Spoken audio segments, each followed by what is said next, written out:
A warm good evening to everyone and a heartfelt welcome to today's discussion organized by Talking Films Online, also known as TFO. My name is Tanmay, and today I am your host for today's discussion. TFO began its journey with Professor Nikhila and Dr. Geeta Vishwanath in June 2020 during the lockdown. Throughout the years, TFO has metamorphosed from a spontaneous idea into an expanding community of cinephiles, encompassing scholars, researchers, students, professors, filmmakers, and anyone passionate about cinema. We are delighted to have sustained this forum thanks to you, our dedicated participants, who gather every Saturday at 9 p.m. as per Indian Standard Time on Zoom to talk about cinema. It has been TFO's practice to invite individuals to select and lead the discussion of chosen films, which the participants are free to watch in their own time and place. TFO has the pleasure of hosting eminent filmmakers, professors, scholars, cinematographers, and editors like Aparna Sen, Amol Palekar, Girish Kasaravalli, and Adur Gopalakrishnan. Our journey has also included film festivals such as South Asian, East European, Iranian, women cinema, among others.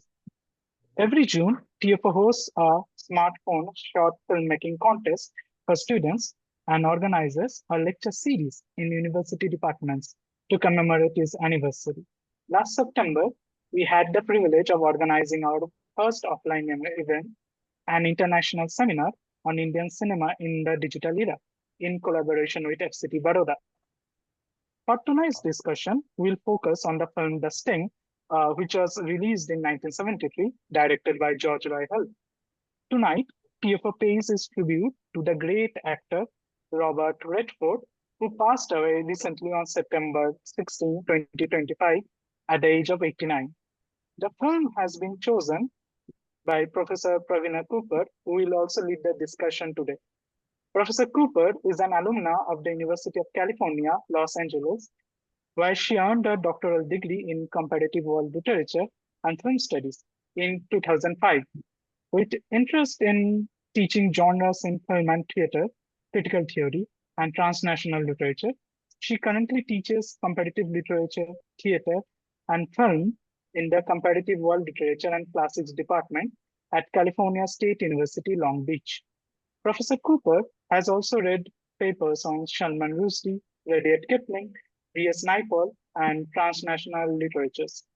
Her academic explorations also include seminars and writings on American cinema, Shakespeare and his adaptations, comedy, and Ritwik Ghatak. She has also published in journals such as Asian Cinema and Journal of Commonwealth and Postcolonial Studies. We are truly honored today to have Professor Pravina Cooper with us, and we look forward to an engaging and thought-provoking discussion. Now I am handing over the mic to Professor Cooper. Ma'am, please. Thank you so much. Thank you all for being here on a Saturday night in India. Really happy to be here. I'm going to start with obviously Robert Redford's legacy, which I thought was the most significant, more than his films actually, which was, and then we will go on to The Sting.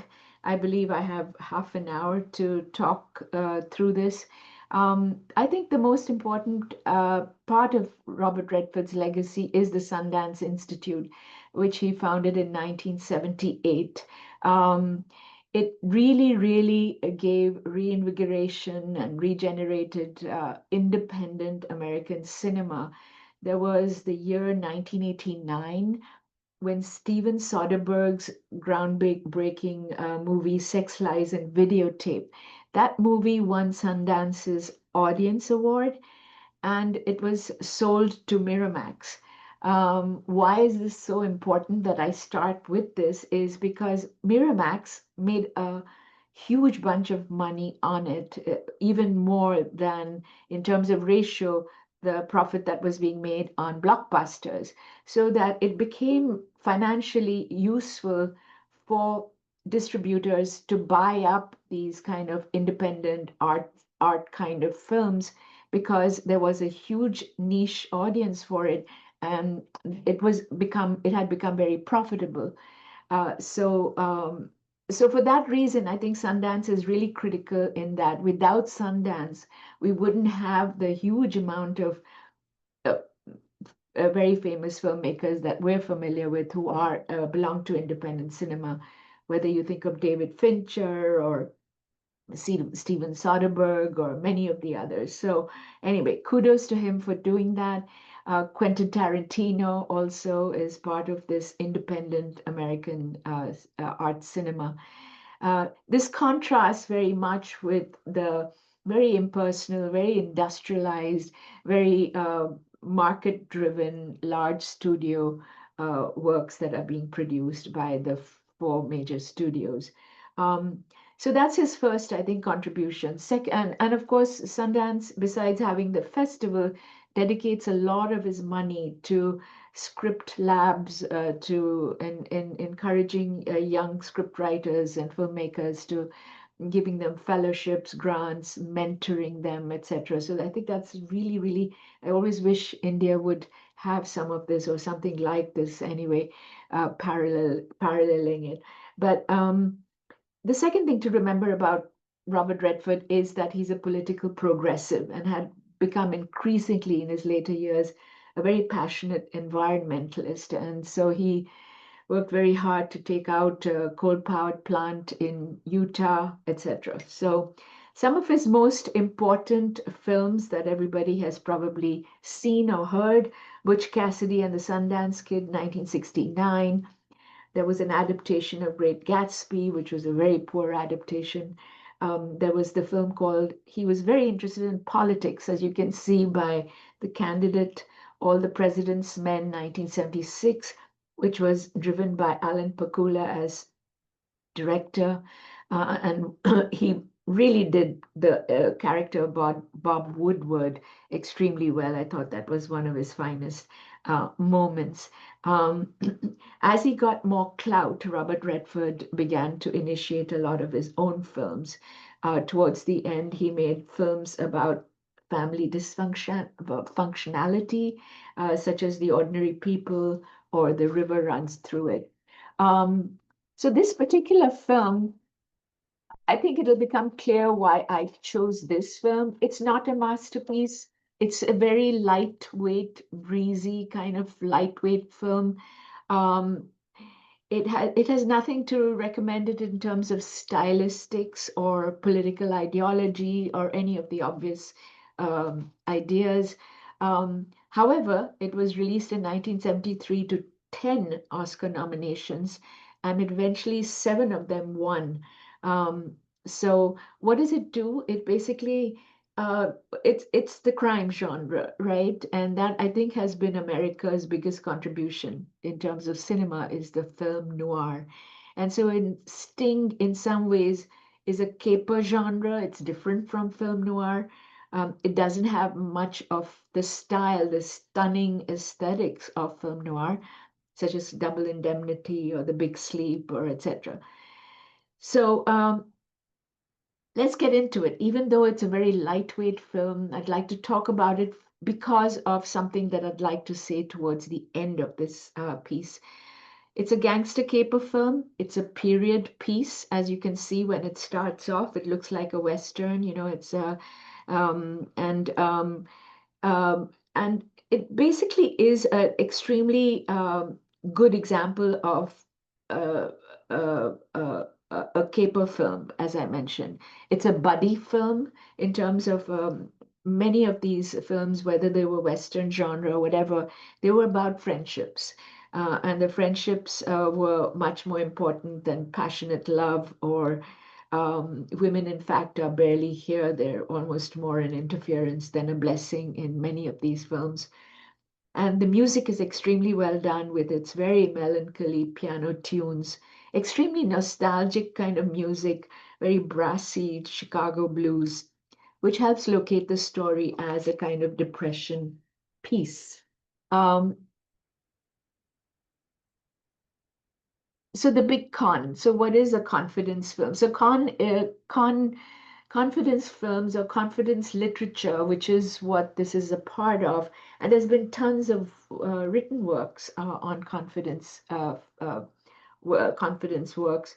The reason why I chose it because it's such a strong, it has such a strong cultural zeitgeist, whether it's in literature, whether it's in film, etc.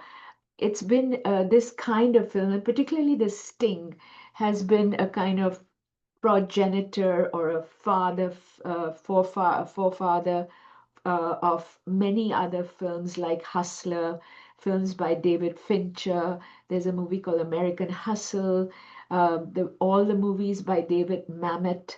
A lot of the Steven Soderbergh's Ocean's 11, for instance, they're all films about confidence men.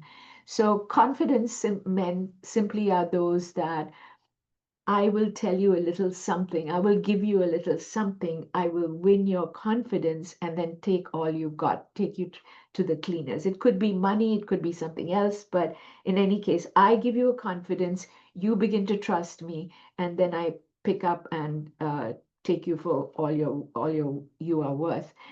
However, in this case, in particularly in the Sting, it's not purely Machiavellian. It's not purely deceiving for advantage. There is a kind of joyfulness, a spirit of conning for conning's sake. There's a certain style, there's a certain attitude in the film, which is kind of makes it a little bit different.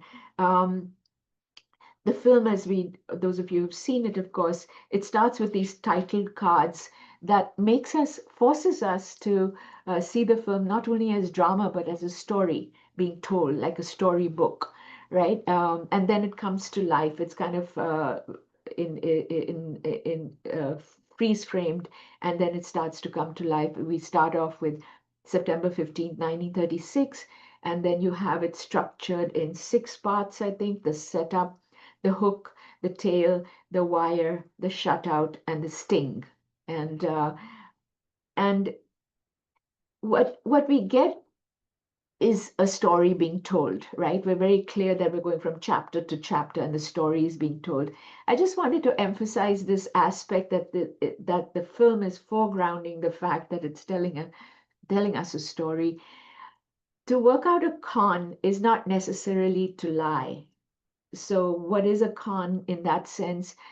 Con is inserting a story in somebody's head, right? Instead of taking, it's not a heist film entirely, but it's giving them an interpretation, giving them a reality by which they believe whatever it is you want them to believe. Aristotle in the Poetics, that when he wrote that, he always saw fiction as more real than history, because history in some ways always tells us what has happened, but poiesis, according to Poetics, suggests what could have happened and perhaps should have happened, right? So in this film, we can see what should have, could have happened towards the end. We'll consider that perhaps. Um, so once again, the key part of conmanship is storytelling or misdirection or deception or enactment or acting. Not necessarily lying. Okay, that's kind of the key point that I wanted to uh, emphasize. So there are three scenes that I thought I would go through and then kind of have some finishing thoughts. So the whole film is a series of cons, right? It's conning us, deceiving the people in the characters in the film from start to finish, right? And George Hill, the director, in addition to, we see Lonergan, who's the main villain, if you like, his beautiful Irish brogue that he brings to it, Robert Shaw, the actor.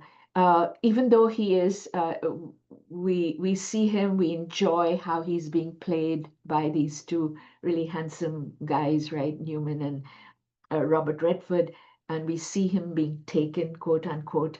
At the same time, George Hill, who is the director, is also playing with our trust. He's building our trust. He's playing on our willingness to become gullible. And then he's exposing how we, like Lonergan, can be taken, right?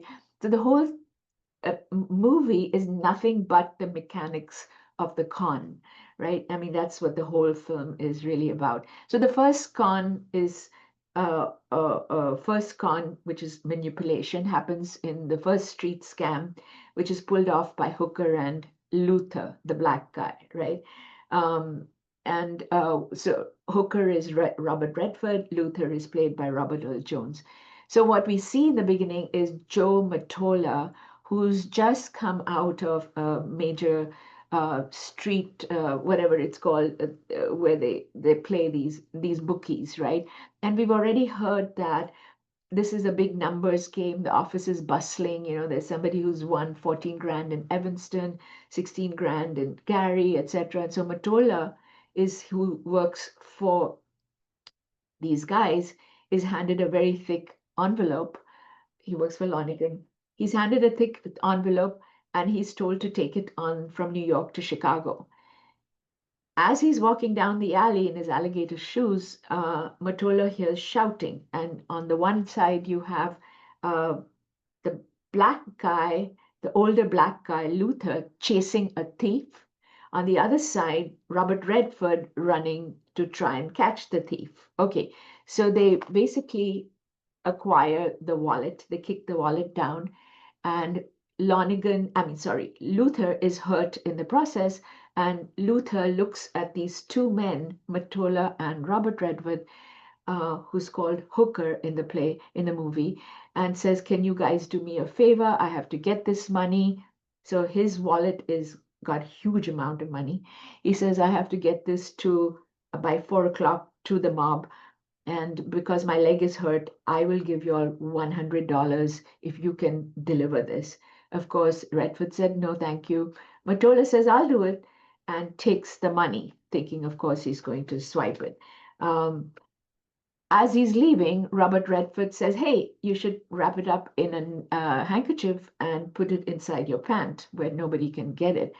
And then while he's, so uh, when Matola gives him the money to wrap in the handkerchief, Robert Redford asks for Matola's money. He says, "Why don't you put that in too, so that it'll be safe in your pant?" uh, which is what, and he demonstrates it. And when then he gives the handkerchief back fully loaded to Matola, and Matola, when he is in the cab having a good laugh, takes out the handkerchief. Obviously, there's only toilet paper in it. And somehow Robert Redford, when he put it in his pant, took out something else and kept the money. So we know Lonigan's not the big boss, is not going to be happy at all uh, about this, and is going to get after, for the whole movie, is going to get after Hooker. Uh, and he's a lot of explaining to do also. But we also, as the audience, the main point of detailing the scene was to show that we, as the audience, too, are not aware when and how this happened, because it's happening in front of us. Where did the money go, and how there's a lot of unanswered magical tricks happen in this movie.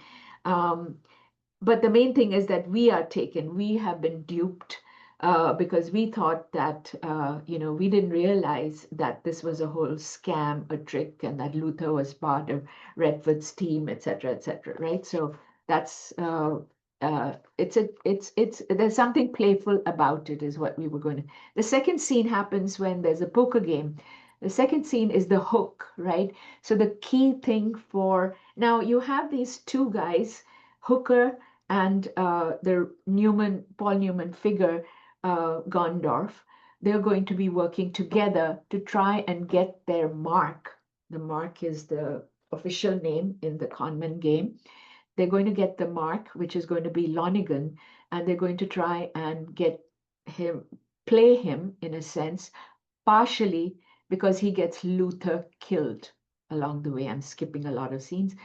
He gets Luther killed, and they all loved Luther. This was the other thing about this movie, which was incredibly advanced to have such a strong friendship between black and white for the times.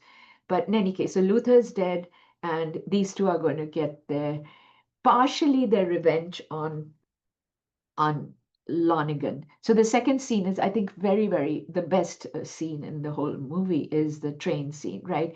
So we know that Lonigan is extremely addicted to playing poker on this New York to Chicago train. And so somehow Gondorf is made aware of that, and he is going to play a part. Nowhere along the way does Luther even guess that Hooker and Gondorf are a team, right? So, Lonigan, sorry. So Lonigan never guesses that these two are together, and that's part of the con. So when he comes into the train, Gondorf is really, Paul Newman really plays it to the limit, I think, very well. He gets Lonigan's wallet stolen by the woman, so he now has $25,000 in his hand, in his own wallet, to be able to play poker with Lonigan. Two, he keeps pretending to be this very loudmouth drunk, and he pretends not to be able to say Lonigan's name right. He says it wrong all the time. He's constantly doing that. While they're playing the game, of course, we as an audience, again, we are the ones that are really being made fools of, in a sense, because we look at Lonigan's card and he's not doing so well. He cheats and he puts a new pack in there. And finally, when the cards are called, he lays down 4 9s. We've already seen Gondorf's cards, which are threes, right? He's got 4 3s. But when he puts it down, he puts down 4 jacks. And we're never shown how that ever happened, right? How did he switch out the cards, etc. Um, and of course, Lonergan starts to try and pay money, but he has not no money because the 25,000 was taken. All right. And so then Lonergan asks Hooker, your boss is quite a card player, and how does he do it? And there, right there, Hooker hooks Lonergan by saying, my boss cheats. And he becomes a defector. So he's going to try and pretend to be on the side of Lonigan, right? He's going to want his, and he's going to tell him all the things that are coming in the the clues about who's winning on the tracks, etc. Then they set up this sham track where the point of it is to give Lonigan something, so make him win a little bit, but eventually take him for a lot, like millions, right? But let him win a little bit. So the whole thing is one big rehearsal set. It's a stage, really. Somebody at the back of the room is calling out the racetrack numbers, etc., etc. um, and the ending scene, right? And then I'm going to stop talking about the scenes at least. The ending scene, I think, is really, really important. At the end, we know, again, the audience is taken for a ride, even along with the characters. In the end, we're told, at least all along this last portion, that the FBI is after Gondorf and his team, right? So the FBI comes in and shoots both of them dead. But the FBI was also fake and had been set up just to put the police guy, Snyder, I think his name is, off trail, right? They wanted to get Snyder off their back. So they said, okay, the FBI, the feds have come in now. And so once they're so called dead, they wake up, they get up, and we realize that the FBI is also, which is something we didn't see coming at all. Towards the end, it's really interesting. The best line is sort of at this point, in which Gondorf basically says, aren't you going to pick up your share because they've won a lot of money towards the end, or they've fleeced a lot of money from Lonigan? Aren't you going to take your share? And here is what Hooker says. He says, nah, I'll just blow it all over again. So what did he do it all for? It's quite a mystery. So one thing or sense we get is that it has nothing to do with greed and capitalism on the part of these two guys. There's something romantic almost in these guys like walk into the desert, and like in the tradition of Huck Finn, they did it for whatever reason. Yeah, partially to take revenge on Luther, but partially they're sort of fulfilling this American myth, of being that brains and nerves are what are required in life, right? That's all you need. You don't need anything else. And it's all done with the mind. So none of the violence, like unlike film noir, etc., we have guns. Conmanship is done with the brain, and it's all about like it's a game of chess, literally, right? And of course, in this case, the audience sympathy is always mostly with Hooker and with Gondorf.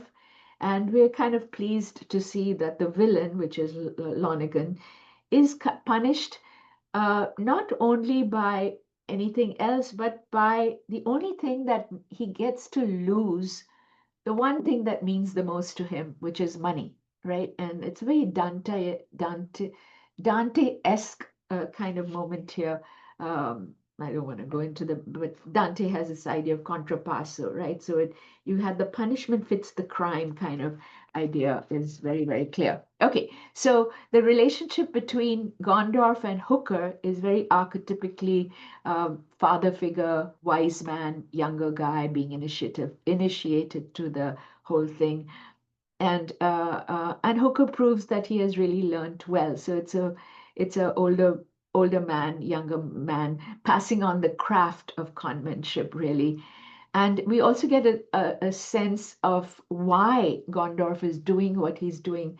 At some point, he says something very interesting. He says that, yeah, revenge is good, but revenge is for the suckers, he says, why are you doing it? Because it seems worthwhile. And then he explains a little bit. He says that it's because these Wall Street people try to have almost become like quote unquote grifters. He says that, and the getting back at Lonergan, who's a banker, by the way, he's a banker, he's respected in society, etc. To getting back at Lonergan is a way of showing his disgust for mobsters, basically, who try to put on this very legitimate facade to the public, look respectable, etc., but are not. So Gondorf is kind of thumbing his nose partially at big business, right, at this point. Uh, the whole film, there is a certain cynicism attached to, I think, film noir and to these kind of gangster films. Very famously, somebody said about film noir, it's just a left-handed version of capitalism, right? Some people do it through corporations. You can cheat, or you can cheat by literally putting your hand in somebody's till box or money, etc. So it's not a very optimistic film in that sense about society. Society never changes at the end of any of these films. And partially what is being pointed out by him, by Arthur Penn, and many others, is the gap between the American dream and American mythology and the reality, right? And the idea that modernity and modernization in America has no solutions. And so this is why I chose this film, because I thought it was so relevant to where we are today. That there is no solution. There's no, I mean, despite the thing of good and bad and all of these, there's an ambiguity underlying all of these films. They're having fun, yes. There's a kind of fun element, like springy kind of quality. It's very speedy, the whole film as such.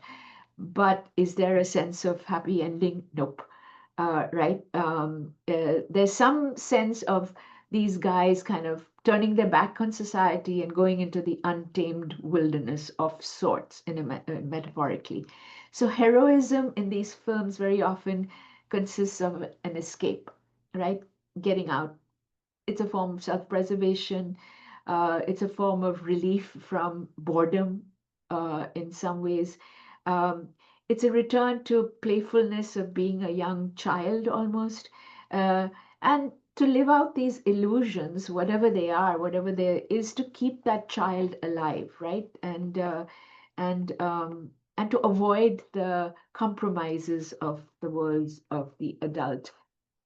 So I'm heading towards the ending. I just wanted to give us why this is so attractive to me as a kind of example of what American film often is, in my opinion, is the confidence man. So the confidence man, and how did this all happen? So the early 19th century, let's say up to 1850s, and doing some broad kind of assessment, there was a sentimental culture. The idea, it was called Victorianism, right? That shifted after 1850. And this early sentimental culture had to do with this idea of the Calvinism, the Protestant ethic, and the spirit of capitalism. The idea that if you work hard, if you're virtuous, you will be materially prosperous. There is some mysterious link between your character and material prosperity. This was pre 1850. And I think part of it was due to the fact that why did they come up with this is the sense of placeless anxiety about placelessness in those times, right? That it was change, life was changing, and all you had to do to anchor yourself was your character, right? So you had to be a good person, an ethical person, the middle class, right? The middle class at least. After 1850s, I think a lot of things changed. The system changed. People noticed that so this is not working. This working hard and staying virtuous is not getting material prosperity, gaps, inequality. The system is not going to deliver so automatically. And then what shifted, oh, and that character alone is not going to take you anywhere. So, what was in fact needed, and this became the new myth, which I think is still operative, is a certain aggressiveness, a certain charm, a certain kind of confidence that people have to have in order to push ahead, right? So it's not discipline like in the Calvinist kind of earlier ideology, but the art of social manipulation. And there were tons and tons of books that were being written. There was a book by Dale Carnegie who wrote How to Win Friends and Influence People. And usually what was advocated was boldness, energy, pluck, courage, all of this self trumpeting, trumpet your own achievements, uh, be friendly, crack jokes, be cheerful. And all of this is also a form of domination and manipulation, right? So we're seeing this kind of seducing somebody to buy, to like you, and then, fleecing them, right? And so appearances became more important than who you were in the early sentimental Victorianism. Now we had what I'm calling theatrical Victorianism, right? And so Christopher Lash wrote a book called The Culture of Narcissism, and here too um, he said you have to compete for attention with your superiors. You have to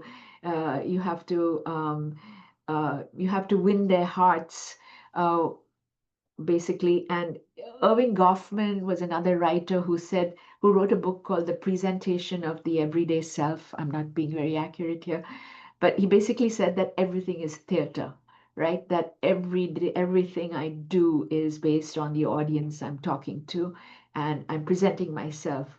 And there's nothing authentic about it. It's a presentation. So the confidence man became this master of impressions, basically. Dale Carnegie, I said, I already talked about that. And so this is why I think Redford is very perfect for the part that he plays. It's not like the movie is a very good movie in any respect, but this cool irony that Redford brings to it, and of course, his face was his claim to fame, his very good looks. Um, and he did do some good films like 3 Days of the Condor, maybe. But there's Redford carries this idea that there's something mysterious about him, that he's not quite revealing everything at once, right? There's he withholds, and that mystery is, I think, very apt for this kind of part that he has to play. There's something nuanced about him. He's completely minimalist, non-histrionic, doesn't do an emotional workout like, let's say, Jack Nicholson or Pacino or any of those. He operates completely at a wink wink kind of level, which I think is really good. Anyway, so I'm going to just close here and see maybe that if you have any questions. But I think to end, the sting in some ways does tell us about the distrust of institutions that, whether it's government, whether it's industry, whether it's marriage, whether it's anything, right? That we are alienated and there's no cure. That's important to note. And that if life is this bad game, if you like, that all we can do is have a little fun along the way. Okay, I will stop there and see. if there are responses. Yeah. Thank you very much, ma'am, for such an insightful discussion. Now the dais is open for everyone, and I request everyone to please come up with your comments and questions if you have any. Tanmay, can I come in? Yes, ma'am. Of course. Yeah. Yeah. Thank you so much, Pravina. As always, that was a really sharp and insightful argument that you laid out in your presentation. And you, of course, spoke about misdirection. So I have actually seen this film some time back, and because of my travels, I couldn't, kind of refresh my memory by watching it again. But what I remember distinctly about this film is the way it, withholds information from the viewer, and because of this, in many ways, I felt that it kind at one level, of course, it raises the act of conning into an art itself, because the whole thing about how the con is, set up and planned and executed and all that, there is a craft behind it. And from that, I thought that we could read this film also as some kind of a a meta film about filmmaking itself, about film, in the sense that film is also about illusion, and how that illusion is constructed through craft, the use of the Right. camera and through editing and all of that. I don't know if I'm overreading, but somehow that is what I remember about this film. No, I don't. yeah, that's absolutely right. It is, and it's done joyfully. That's the thing. Mm, It's not yes. seen as a bad thing. It's like, I think that's the key part. Yeah, it's a very meta thing about how we're all acting. It's characters acting a part in a Mm, movie about, conning, etc. So there is that Chinese box kind of effect that you get. But the main thing is, I think what contributes to it is that it's not about greed. These two guys are not about entirely about money. They're taking mm, it, but they're taking it, and there's a playfulness and there's a child quality to it, and um, they can't take life seriously. They cannot take money making seriously. There's something about it that is yeah. nostalgic about maybe an earlier America, or whether it's the childhood, or uh, um, it's a joke. There's something about life that's a joke, which is why they are able to Mhm. move these things around so easily. And so I think that attitude is what I was trying very hard to Right. pinpoint. Yeah. And that, Yeah, yeah, that comes across in the end scene also, no? Like, so well, that of course they win, these yeah, yeah. these tricksters win, but it's not that, they are, like you said, it's not that they are taking away the money. They do take it, but then, not with great fanfare or A anything. In hooker, fact, hooker doesn't yeah, even take the money. Yeah, they take it. Yeah, they just walk away yeah, quietly, I think, in the end, if I remember it yeah. correctly.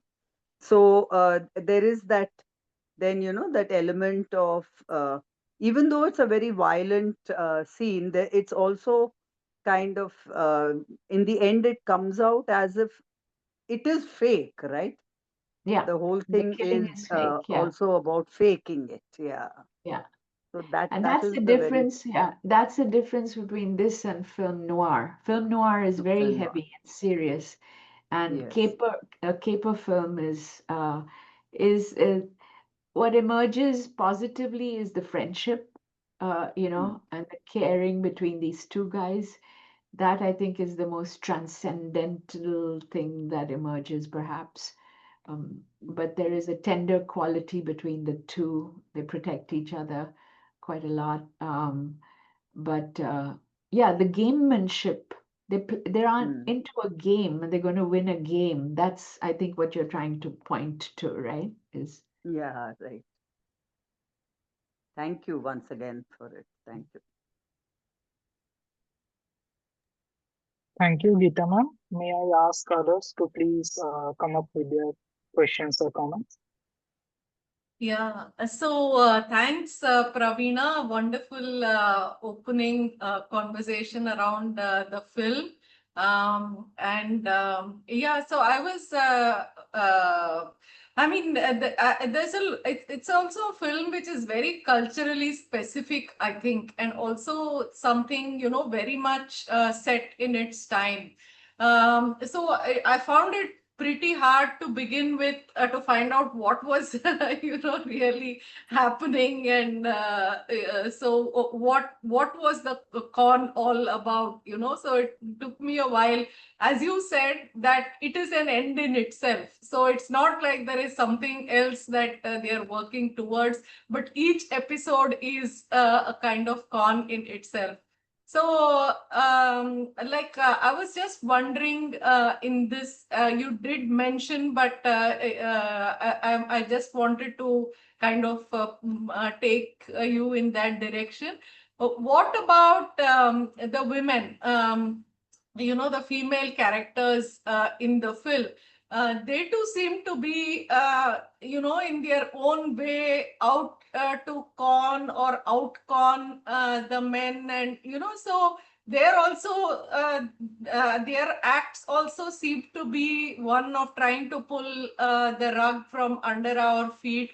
So I was just wondering if you'd want to comment a little on that.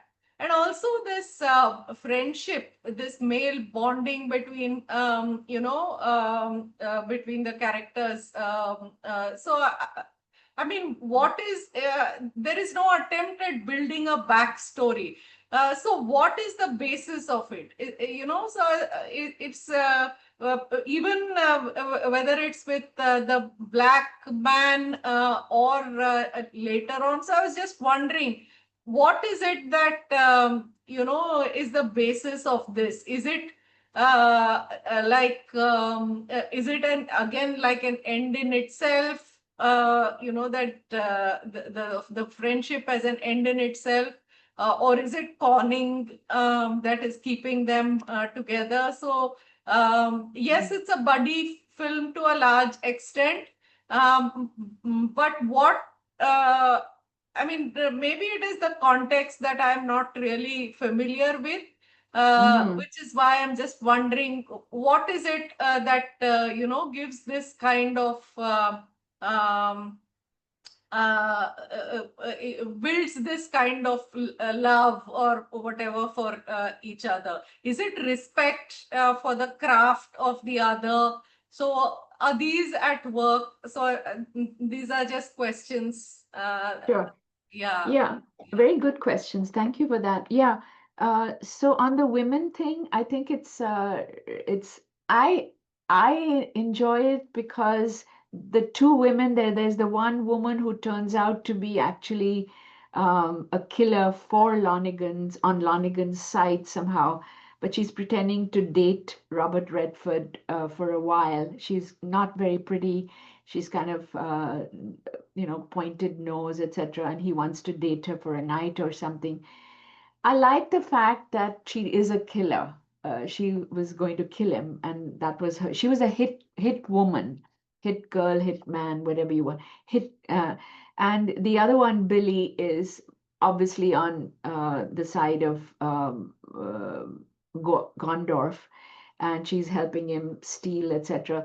So they're not objectified, they're not sexualized, they're not feminized. They're kind of part of that team, either side of the team. I kind of like that. Yeah, and I think he's not interested. George Hill is not interested in women. That's not his I think they just two things. I think he's trying to keep the, and this connects to the second question. For him, there is a morality that links the two of them, Redford and the Newman character.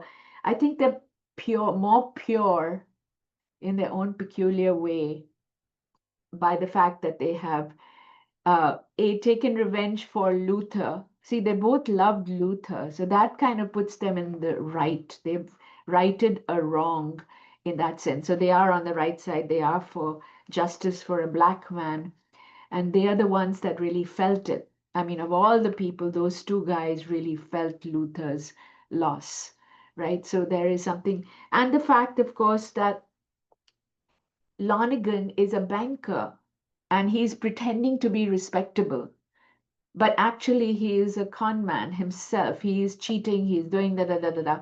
So I think it's against corporations, against people who look respectable, and that's what links these two guys together. And I think there is a kind of purity in I don't know what else to call it, but purity is a word that comes to mind. A purity in the way they clean themselves. They don't totally take, as I said, Hooker doesn't even take his share, and that's kind of bizarre. And he probably did it for Luther alone. Gondorf takes the money, but and Gondorf has a big operation going right there. But so those would be my two things: is that women would just muddy everything. Women would get in the way. Women would not be part. Their enterprise is playfulness as two children. They're more like two children than like two men. They're two kids having a good time, and I don't think women would really fit into that paradigm.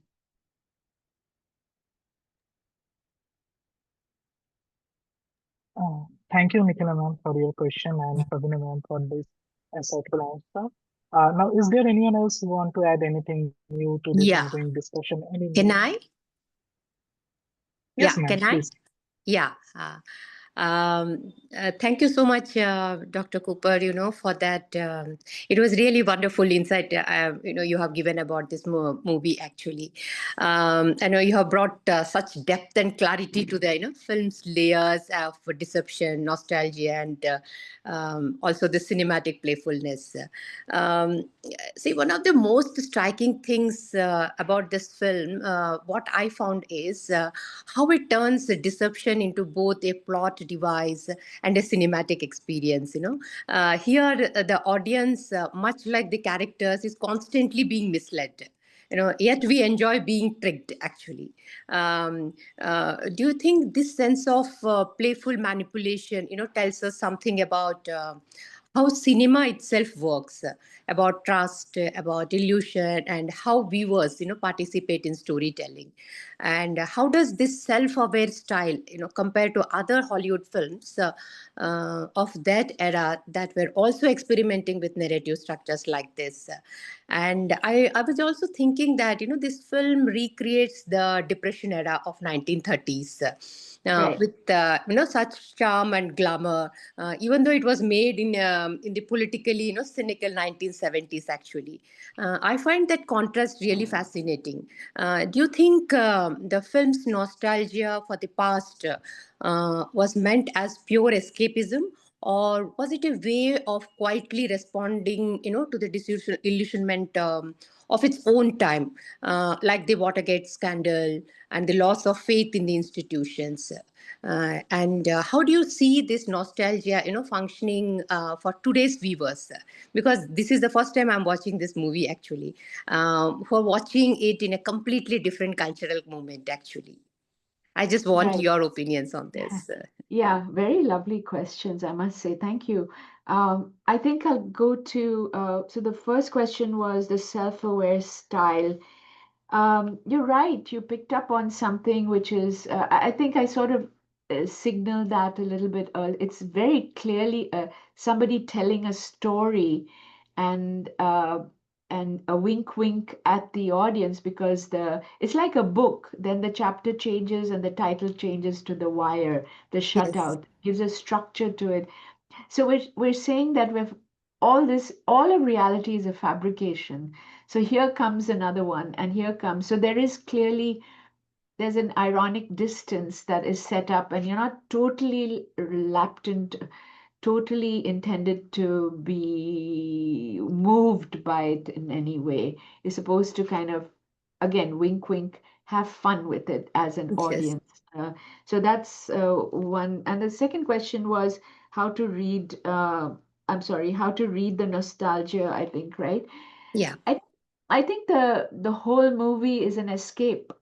I don't think it's, I think his own work when this is George Hill directing and Ward writing the material, right? So this is not, um, this is not Robert Redford's movie at all, right? He, of course, was more politically savvy and very much a political guy. He wanted a message to be sent across, etc. But and what Watergate was his big thing. But I think this George Hill was entertainment. He was completely about having fun, and I think for him, the key characters are about self-preservation on the one hand, and escape from boredom on the other hand, escape from traditional values on the third hand. Um, of course, their villain is a very rich man, so one can certainly say that that it is also a critique of corporate America. But I think not. I think that, I mean, what George Hill is trying to do really is to show what it takes to escape from this world into this romanticize. It's like Huckleberry Finn and a lot of other American individuals who go off and take off and don't abide by bourgeois conventions at all.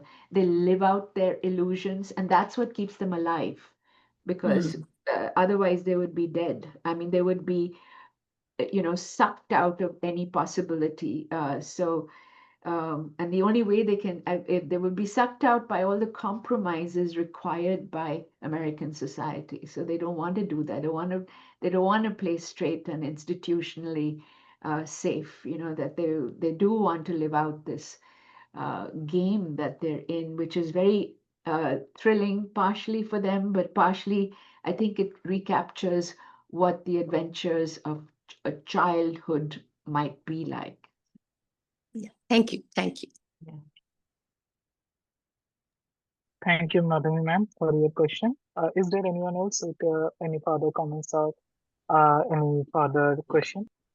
May I ask something? Rudra.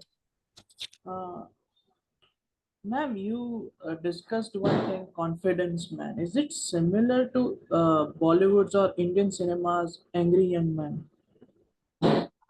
Oh, no, no, no. Yeah, that's, no, Angry Young Man is too serious. Angry Young Man is, so this is being done by the mind.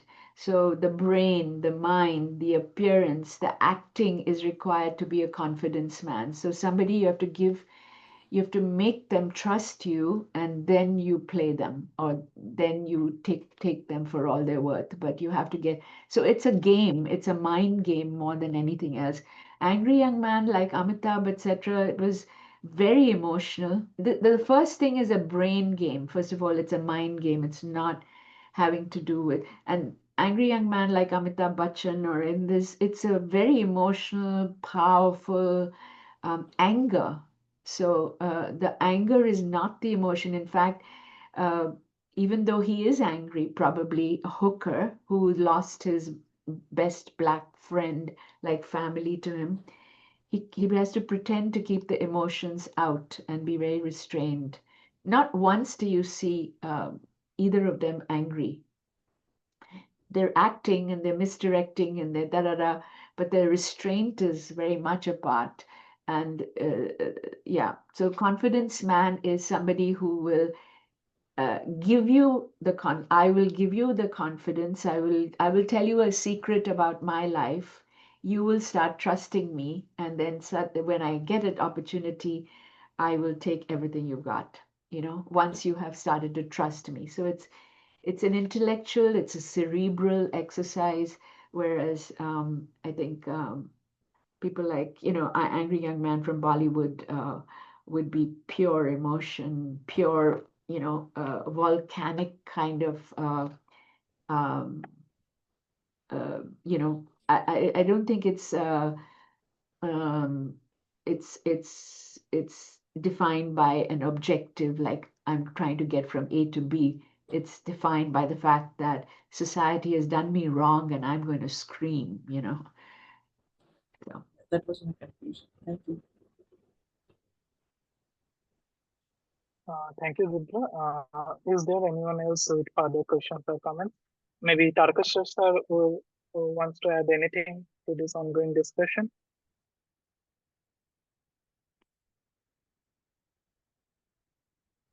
Thank you.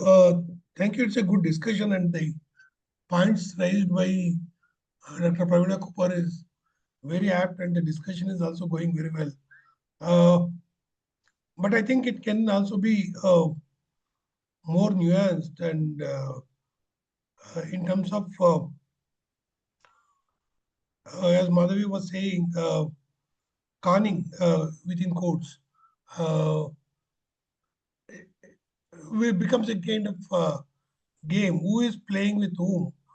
Uh, one team is which is out of uh, the games of the capitalism, using those very rules to con the uh, people who are setting those rules, or the film is by withholding certain things from the audience, playing a game with us, is quite interesting, these two levels. And in that sense, what happens to capitalism? Because film production at that point of time itself was a capitalist venture. Uh, and if that is so, uh, then what is happening there? Is the critic is that of the capitalism or the rules of capitalism, or the people who are setting those rules? So, what is the understanding of capitalism that comes through such films? Uh, does it have any way pose a counter to capitalism, or does it give a certain kind of satisfaction to the audience that it is possible to beat the bad people within the capitalism with their own rules? Uh, that I think is quite interesting. Trying to place it, if you're looking at it in terms of a kind of reaction to capitalism. But Khan per se need not be capitalist. It could also be, in a sense, it can also be played out in a feudal game. Here I'm referring to weapons of the weak, where uh, they can also use certain things, uh, find the loopholes within the system to, I don't know how to put it, uh, to resist, to counter it, or to survive within that own system. That's where I think the crux of the matter lies. Uh, how do we name this act uh, as counter, as resistance, or an act of survival within the system? Or does it provide an alternative to it? I I I think that what it's trying to do is survival is if I missed a few things in the middle, but survival was definitely one of them. Um, I don't think it's giving you a solution. That's my point. Is that I'm not saying that he had capitalism in mind. It's my interpretation, of course, that we're all sort of seeing this. He's up against the big guys. I mean, Gondorf only says one line that could be pulled out as evidence. He says something about it's when the the Wall Street, he says something about Wall Street. When the Wall Street decided to become grifters, that's when he lost interest in whatever. He says one line and one line only. George Hill was clearly making entertainment films, and he was making it in order to give the audience a ride. I don't think that there is a solution that he's suggesting. I don't think that he's giving you a resistance methodology or a counter. I think that the heroism is leaning, if there is any kind of heroism in the film of these two characters, is they're not changing the system. They don't want to change the system. They don't see the possibility of, nobody in America sees the possibility of changing the system. We're all in the belly of the whale. It's a modernization that we want. We want contradictory things, right? We want the modernization. We want the big corporations to do what they have to do. And then we want to complain about inequality. So that's the solution. If I mean, that's the end game of. So I don't think it's as neat as you're presenting it either way. I think that he's leaving the contradictions where they are, is my sense of it. But of course, I mean, everybody can read something there. But George Hill was not, if you see any of his films, none of his films had much to do with, then they were just blockbusters. They were Yash Chopra kind of films. I mean, even there you can read ideology into it, but they were there in order to give a kick to it was an entertainment industry primarily at the time. But it became one of the first. I think it became important because it was the first of the con man movies, and the others have far more depth, etc. The other films that followed, the American Hustle, the David Fincher's films, David Mamet's films like Glengarry Glen Ross, I mean, House of Games, all of that had much more powerful stuff. But I think the mother lode was the sting, in the sense the caper part is entertainment, the very fast-paced kind of, and the sense what you do get out of it is not about society or anything. It's about we won for 5 minutes along with, so we get excited, we watch, we identify with Hooker and Gondorf, and we get excited to see all this setup and the sting and the operation, the mechanics of it, etc. And for a little bit, we get excited that we won. But I'm not sure I am willing to read a systemic solution in this, like you could in The Angry Young Man, as somebody mentioned earlier. Anyway, so that's me. I think that would be, for me at least, would be going a bridge too far to say that it is a critique of society, though I've already said some of that. Yeah. I'm sorry, I didn't agree with that, but It's perfectly fine. I think that is interesting. I was simply trying to extrapolate your reading of this film to other similar situations. One that I had in mind was a Tughlaq play by Girish Karnad, where Tughlaq is bringing in certain new systems, and these two characters, Aziz and Azam, the way they exploit the loopholes in that system and pose a challenge to him. And the other thing was what happened in 90s. And then there are films recently on that, in one in Hindi and one in Malayalam, but this Arshad Mehta case, when the doors of India was opened for multinational capitalism, what we today call as globalization, liberalization, and privatization. And the new rules came in, and then everyone was trying to make sense of these rules. But Arshad Mehta was somebody who found the loopholes and then could make money out of it. And he could expose the problems within the system. We can look at him as a villain. But interestingly, uh, though we looked at him as a villain, now there are films celebrating his act. So I was trying to see in that broader context. Yeah, How do we sure. understand the capitalist system? And the other one was how do we theorize this quote unquote Khan itself? Thank you. But it was I, interesting. Your reading is interesting. I think the main way to understand the con is this idea of American success. It's very rooted in America. It almost is, the idea, even till today, my students are all doing marketing. I mean, they're all aggressive. What are they taught? They're always taught to be aggressive, to have be bold, be charming, crack jokes, above all, be charming, and that's the con. I mean so it's a different thing from being, so I think it's a form of social manipulation.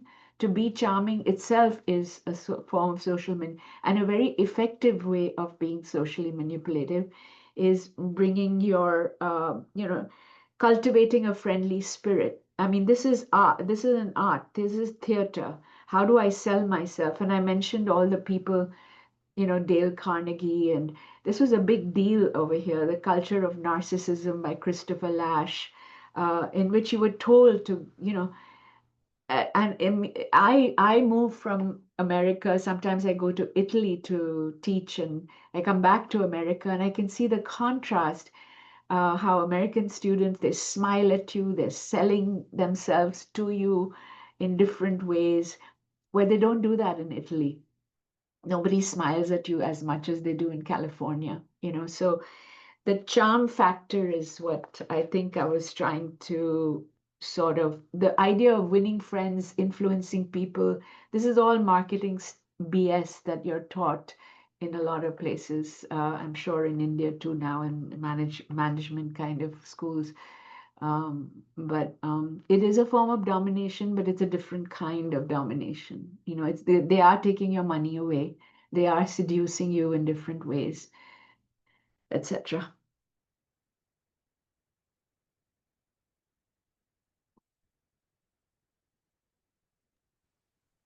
Thank you, ma'am. May I ask others to please come up with their questions or comments if they have any?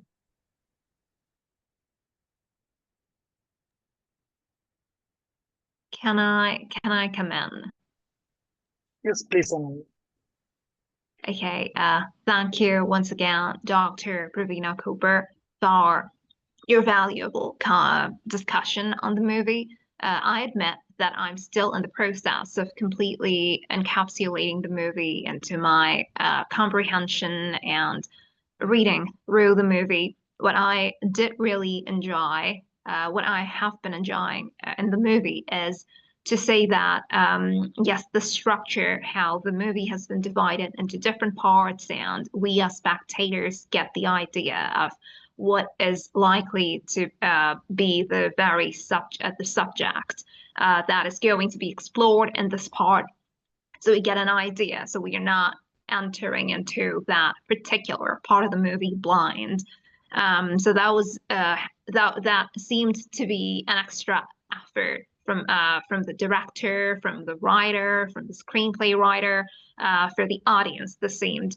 But yeah, so all in all, I have been enjoying the way the movie explores the concept of the con man, of the person who is out there to win and is also not having the kind of life that the male really wants. But there is a struggle that's going on, and there's a fight throughout the movie, even if they are cheating on somebody, even if they are hoodwinking others and using seduction as a device of persuasion and further robbery. So there is still a fight. It's like the common tragedy comes into play that we're all in some type of fight in society. That's entirely one part of the movie for which the movie does gain my appreciation more than not so.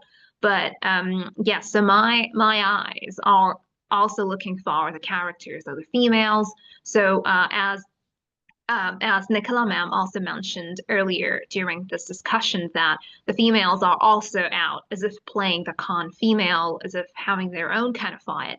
But the grim reality comes out into play, and I do wonder if this was somehow just a normal practice during that time, because I do not want to criticize the movie right away, not considering the fact that the movie comes from a time in America as early as the 1800s and there. As early as this old.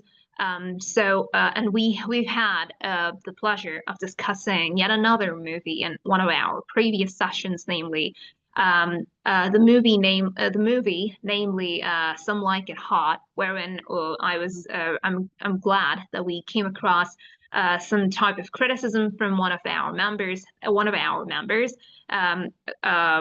the very spectacle of the portrait of the female in the movie, how Marilyn Monroe was kind of exploited, but that doesn't really find the limelight, that doesn't find the spotlight, honor the appreciation that the movie does gain because of the craft, the screenplay, and all the practices that go into the movie. So I do want to have your views and your reflection, considering this time, the frame and the temporal frame in which the movie fits as per the time, and yes, the fight of the con female, the fight that the females are also having their own kind of fight in the society, but that's a lot sadder when we look at the female having to claim their spots, having to claim their place in the society by selling their bodies, by going naked to men, and somehow using their skin to sell themselves, whilst the men are using their minds, their cunning, somehow their plans. So I like your views on that. Oh, this was a very rich commentary. My goodness. Thank you so much. I really enjoyed it myself. I learned a lot. My comment is going to be very short. One is that this is close. I always look at the genre that somebody is making, and the genre of this is about 1930s America depression, but it's also very close to the Western. And the Western genre, by definition, there was this whole, and I'm not I'm not looking for females particularly in a Western. The Western genre has another battle they're trying to fight, right? It's the the white man comes into this supposed blank space in America, which is really owned by Native Americans to begin with. But the mythology around it was this bold man who goes into places that no one has gone before. And clearly, the woman is of no value or no place. She's a homemaker, etc., etc. So I take that as a given. I'm not complaining. I don't feel like I need to go to a 1930s film and say that it's not feminist, because it isn't. They're homophobic. They're everything that you can think of, and I wouldn't expect modern day understanding to be reflected in a 1930s film, or it was supposed to be about 1930s anyway. And the Western genre was absolute, and this is closer to the Western genre. The gangster film, the caper film, it was always about men. It was never about women. In film noir, of course, the women even die very often, but here, at least mercifully, the two women actually don't die. They actually are contribute to the gangsterism. So I felt a little bit better about that. Billy and the woman who turns out to be the killer of the potential killer of Redford. On Some Like It Hot, uh, I think the whole story was about gender. I mean, at some level, it was a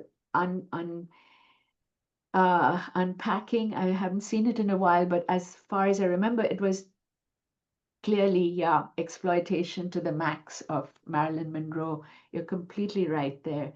But I think it was also punishing the two men for not understanding what women's lives are like.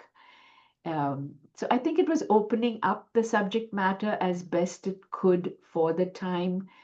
And in the end, when that last line, of course, I'm a man, and that to me kind of topped it all, in the sense that it was a film that opened more questions to me than anything else. And of course, Marilyn Monroe is right through and through, representing this absolute luscious, whatever you want to call it, item. But I'm not sure this film, the one that we just saw, I think there are genre conventions, and even till today, Quentin Tarantino makes westerns.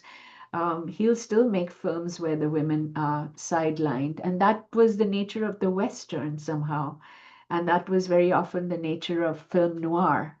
I'm not sure one can impose a modern idea on those films that were time bound. Often films are certainly country bound. This is an American mythology that has saturated these, certainly the Western and this particular caper, the gangster genre. I don't know. I know that's not a very adequate response, but it's something. Thank you. That is adding a lot, and that I believe that is in a lot of ways adequate. And thank you so very much for reflecting and responding to my question. Thus, yes, and the mic is over to somebody else. Thank you, Ananya. Is there anyone who wants to add anything new, any new comment or any new question today before we close? Mm, Murali Krishna, you can please come forward with your question. Yeah. Good evening, all, and thanks, Dr. Cooper, for a very good analysis of the film. And I felt that the screenplay throws in a lot of surprises. And I think it may be a deliberate attempt on the part of the director to do so. While it is clearly established about the bonhomie or the friendly relationship between Luther and the Hooker, I don't know why Hooker moves that much against Lonergan. I mean, the intensity of that relationship. And also, what is the relationship between Gondorff and Luther? I think the connection is not there. And also, there are also some other things, like how even Hooker is repeatedly shown conning the man, for example, Lonigan, but still is not able to get a inkling about his being conned. So all these things are there in the film. I think it's a deliberate setup by the director. Can I call it as intrigue? I don't know. Thank you. Mm-hmm. Yeah. No, you're right. You're very, I mean, there's not a good response to this. Hooker is interested in Luther because that's also very sweet. It makes them more ethically good in many ways, in contrast to everybody else, because he sees the family of Luther being devastated. But because it's Mr. Robert Redford, who is so good looking, I think we're not able to give him the depth that would come for somebody who was less good looking. So I don't know what it is about Redford, but he never carries too much emotion, right? So we don't see that emotion. He's kind of as I said, he's a kind of, somebody wrote somewhere that if he has $10, he's only giving out five. The rest $5 is well held in a mysterious way. There's mystique that, so we don't understand. You're absolutely right that why he's so propelled by Luther's death is not clear. And I think Gondorff and Hooker are a team, and they both feel bad about Luther's family. But I'm sorry, I forgot the second question. which was, yeah, it was a form of intrigue. Um, uh, I don't think it's meant to have very depth for, there are certain movies that we get to know the characters very well. This is very surface. I mean, this is like the plot is critical. Go from scene to scene to scene to scene and go it fast and con the audience as much as you can. We are conned at least 4 times, critical times. The ending is a particular one. But I don't think it's giving us depth of character. Character development is not here. I mean, character development may be in Amitabh films or anything else, or some other films, but this is deliberately very surface level speed and is what's important, I think. I'm sorry, I don't know whether that answered your question a bit, but Yeah, thank you, thank you. yeah. Thank you, Murali Krishna for your question. Do we have anyone else with further question or comments today?